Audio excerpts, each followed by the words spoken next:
everybody, and welcome back to Roommate. I don't even think I recorded that part. It probably sounds like a load of gibberish. But yeah, when we left off, Isabella was crying. Don't get me wrong, I love St. Paddy's Day. What the hell is St. Paddy's Day? If you're gonna make up a holiday for getting drunk is about as good as it gets. Is that because of when Prohibition was abolished? But you know the old rules. If you're not wearing green, you get a pinch. Yeah, if you're not wearing green, you get a pinch. Oh, maybe not. I don't know. And nothing invites the ladies to get a little touchy-feely like an excuse to give a cute, stupid, cute instead of pinch.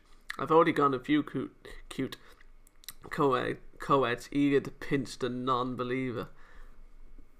At any rate, I'm sure the folks at Latin House are planning some kind of big blowout bash, regardless of Dominic's desires, of course. I've been in my room for the last few hours, wondering if I want to try to sneak out before it gets started. Play then. If I could possibly find a party way hotter than what Douchnik would let us throw. But, nah, it's always better getting drunk with friends. I'm sure we can drink Dominic under a table and then we can have some real fun. I spend the next hour or so going through my special hidden stash. Hopefully we've got some green food colouring or something. If I'm not heading out to the wild parties, I may as well make the party here as wild as possible. When I hear the knock on my door, I'm ready for whatever the night holds. That's Rakeshi. Hey Max, Isabella says she's got a whole slew of games for us tonight, so you should get your ass in gear before I drink all the good booze.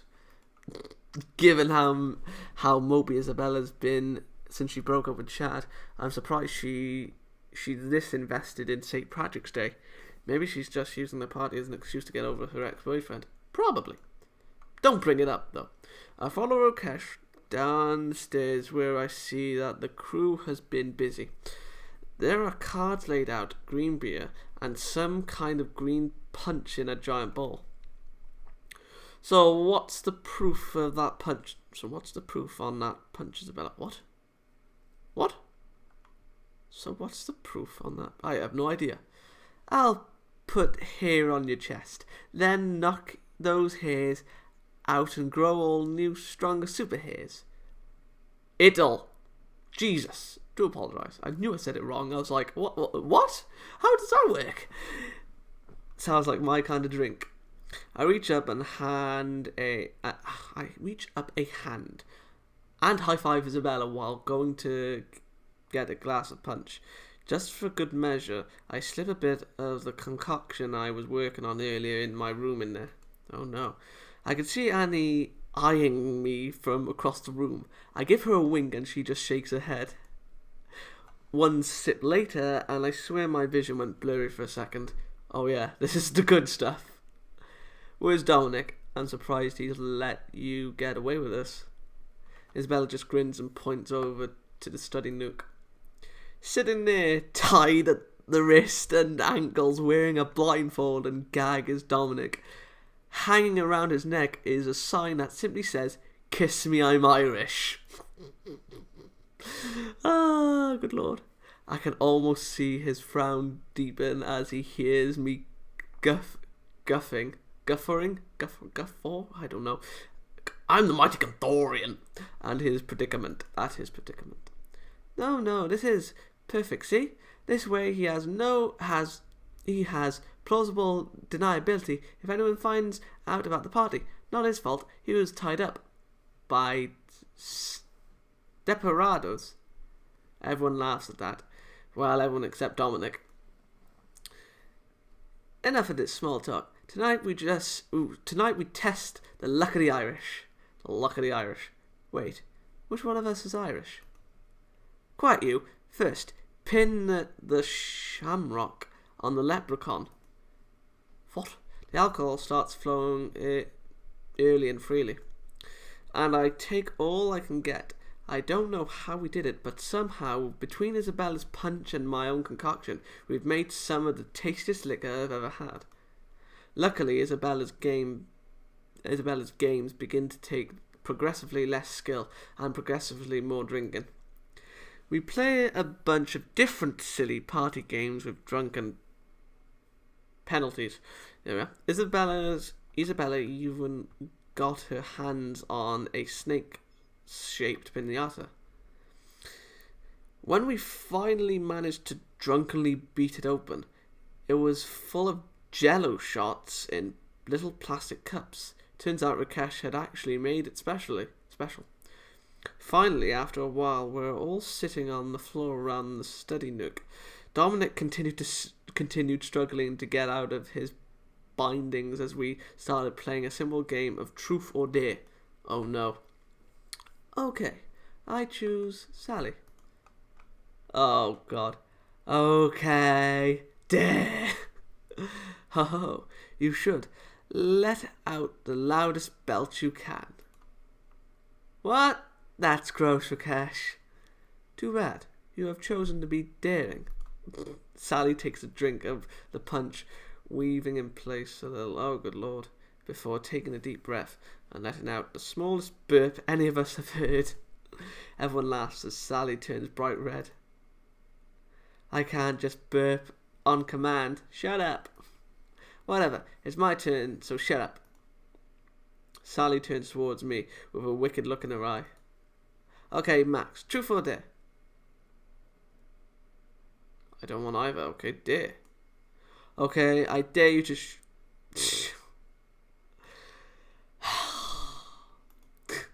Are you kidding me? Oh, hell yeah. It's a full moon tonight. Annie covers her eyes as I sigh and turn around. I notice she's peeking through her fingers though.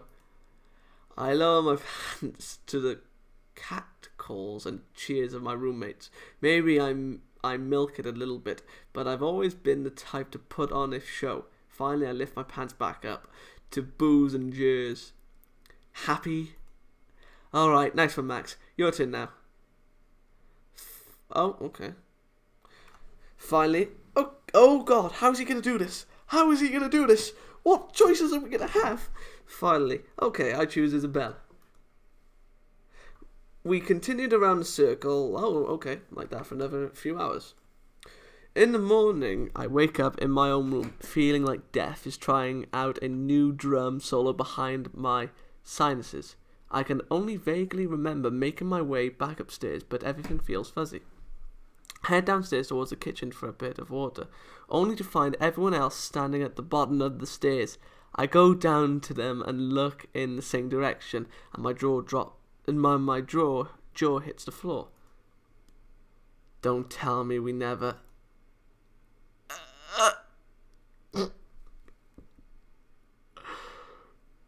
Oh no. Oh no. Sitting in the chair in the study, silently fuming, Dominic waits to be untied. Not it! Luckily, when it was all over, Rakesh lost a rock, paper, scissors contest. The rest of us were well on our way to Isabella's cafe for some morning coffee before Dominic finally got set free. Oh my lord. I can't believe that happened. Ah, we're back here again? Okay, let me save.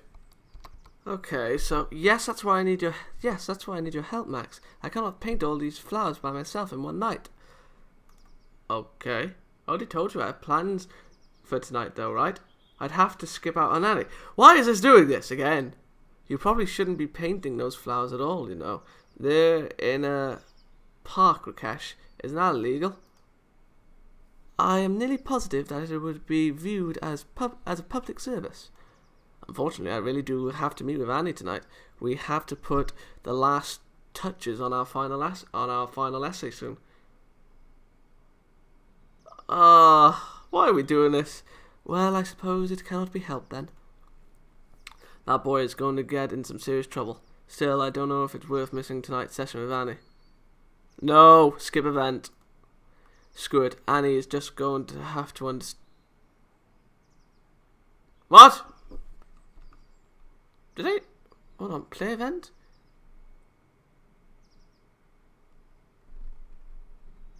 So playing the event is for... That doesn't make any blind bit of sense, and I needed a drink. That's confused me. Godspeed, you ridiculous man. How does that work? I have to put Rakesh out of my head for now. Annie is coming over. I've actually been trying to put together my half of the opinions for our essay. It has not been going well. Hopefully Annie has been doing a better job of things. I almost feel bad about it. How does that work? Shouldn't the event be for Rakesh, not Annie? Just as I'm thinking about going upstairs to knock on Annie's door, I hear a knock coming from the front door. Oh, it's Roxanne. I open it just a crack to see Roxanne standing on our front stoop. Stoop? Do you mean step? Whatever. Looking slightly put out like she always does. Roxanne, hi. What brings you here? I was told that this is where Dominic, the TA, lives. I missed an assignment and he was supposed to provide me with a replacement. Oh yeah, this is the place, alright. He's our RA too. Hang on, I'll get him for you. I walk away from the open door, gesturing toward the couch for Roxanne to take a seat. Hey, douchenick, you got a pretty red head up front asking for your phone number. I watch Roxanne's face for a reaction, but other than rolling her eyes, she doesn't give me anything.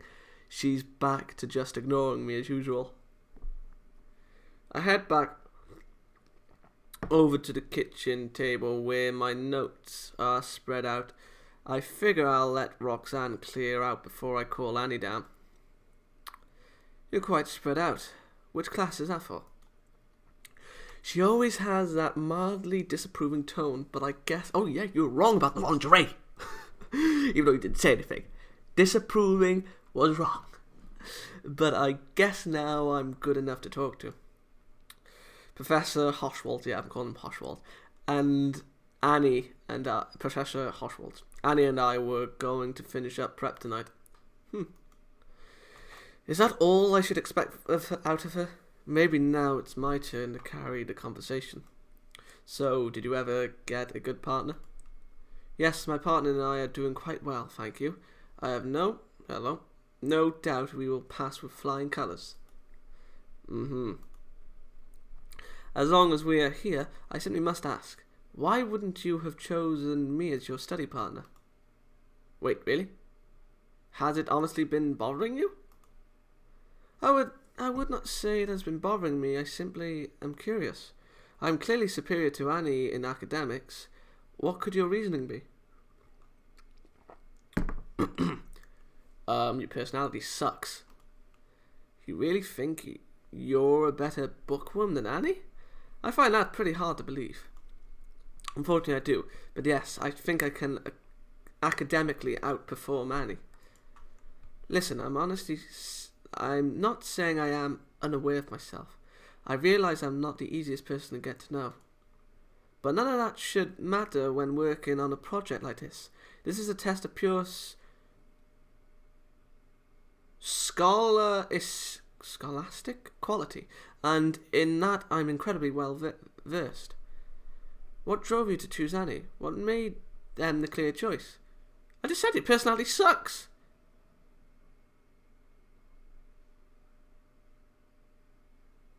I feel like she can bring out my best. I mean, not just, no. Yeah, let's go with that. Honestly, Roxanne, Annie's my friend. If I've got any talent at all for this school work crap, I feel like she's going to be the one to find it.